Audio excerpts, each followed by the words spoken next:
Welcome to another virtual MESOP Partnership Day.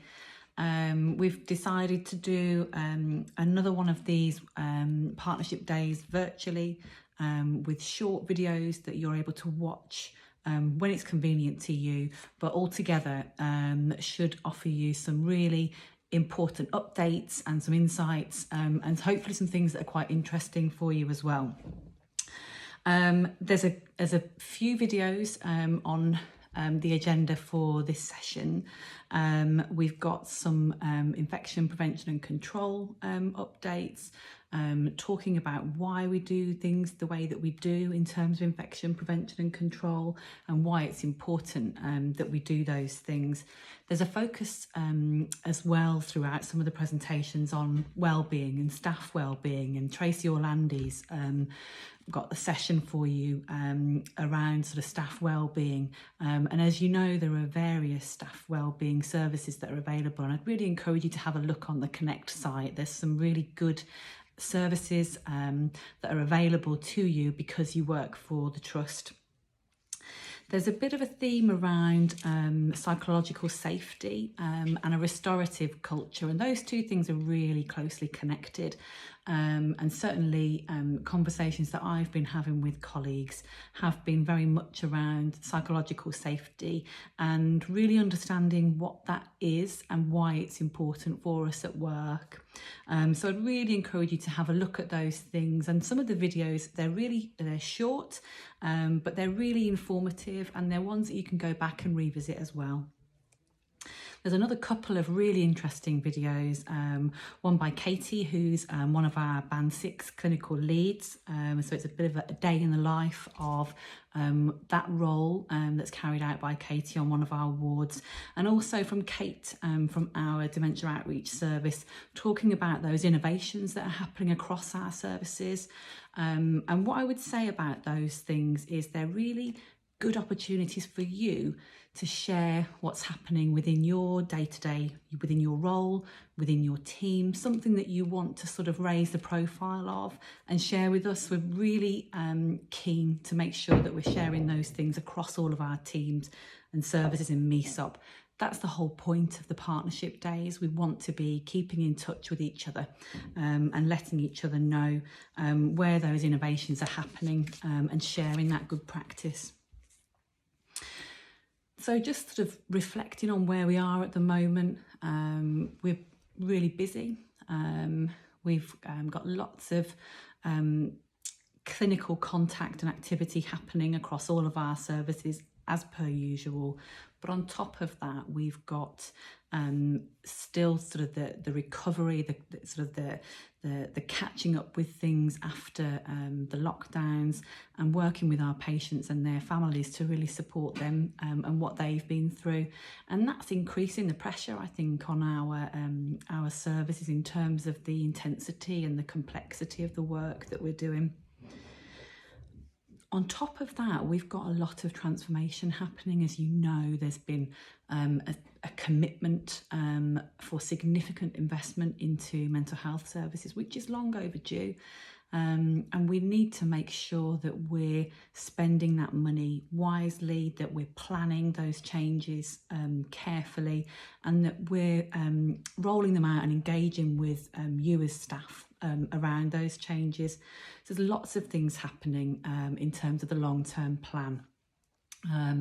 And you will get updates on those things through your community and inpatient and liaison business meetings. So please keep in touch with what's happening and make sure that you're fully briefed on the changes that are happening.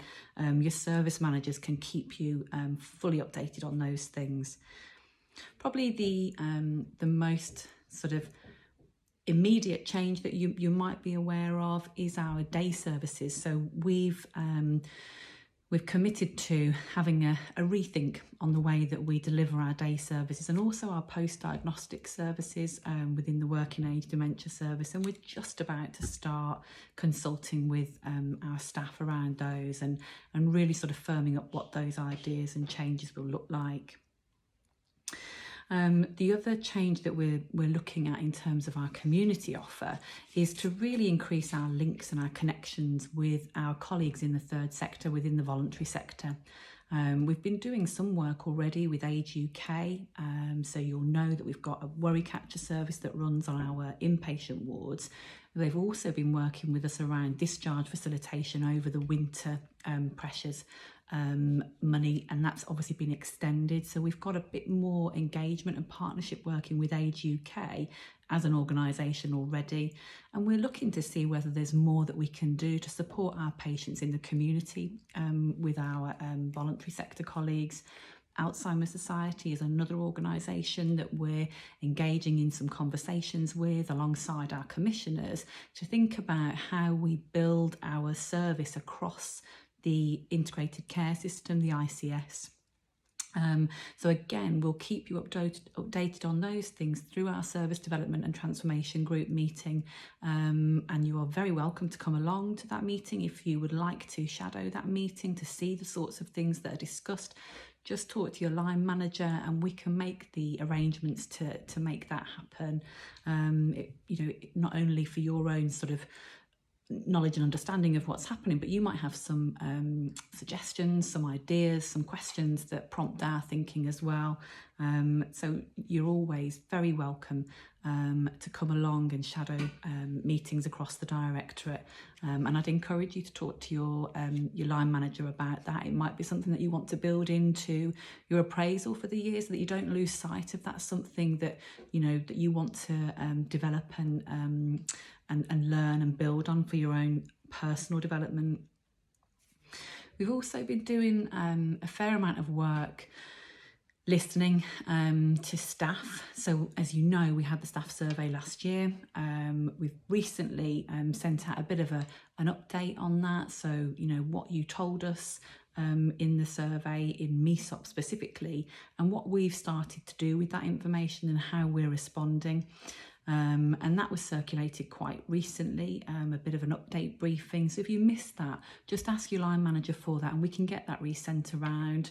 We've also had another recent survey, just again to sense check what's happening, whether there's anything that you think we could do differently, better, to particularly to support your well-being at work. And we've had some really good responses from that too, which we're working through at the moment. And again, we'll be sharing with you what those responses were and what we're going to be able to take forward and how we're going to take it forward, so that you know that the things that you tell us are being heard. That's really important for us as a management team, that we're able to make sure that we're listening and that you are able to see us take action in response to those things that you raise with us.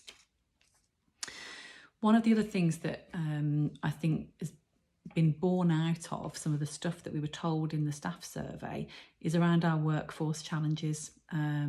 So we've had a really busy 18 months with staff having to take sick leave or having to self-isolate or to shield. And that's had a knock-on effect, as you know, with the way that we've had to work with our patients and the capacity that we've had to work with our patients. It's been impacted, and we've had to move staff around, as you know, in order to make sure that we can still deliver safe and effective care. What we're doing now is really trying to tackle some of the work that's had to take a back seat over that immediate business continuity period. And there's a big piece of work that we're really well underway with around workforce planning. And that's to try and tackle some of the vacancies in particular that we've got. We do have vacancies, particularly within our community teams, and sometimes we go out to advert a few times before we're able to recruit into those teams.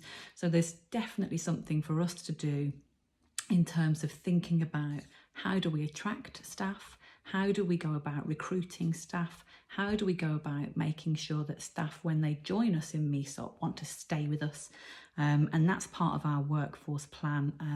And again, that forms part of our agenda at various meetings across the directorate and also in the division. It's a division, it's a trust-wide challenge for us at the moment.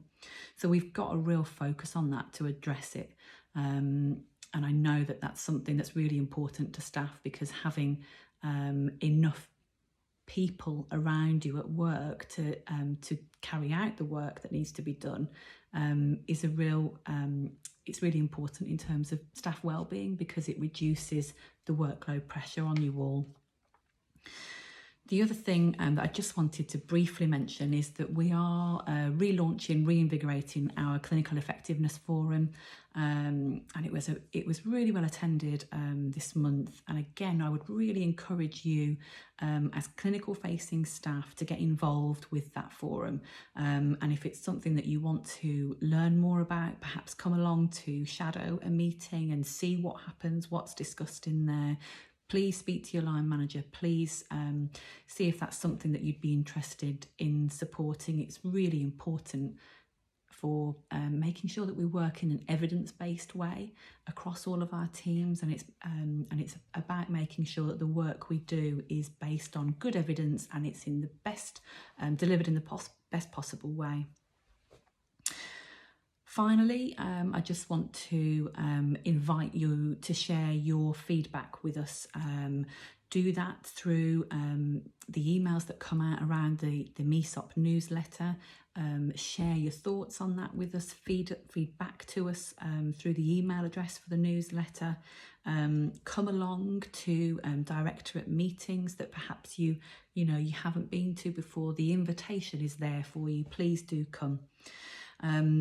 Finally, I just want to finish by saying a very genuine thank you to all of the staff across MESOP, clinical and non-clinical staff.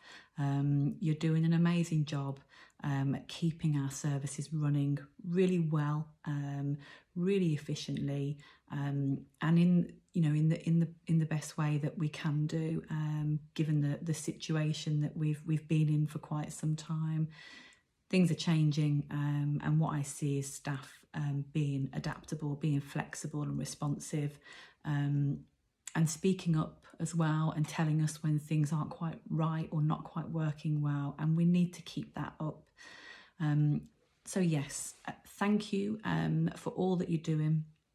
Please keep talking to the management team, keep telling us how things are feeling out there. We're going to be out in your team meetings as per usual. We'll drop in every so often just to check in and hear from you about how things are going. So please do tell us when we come to your meetings.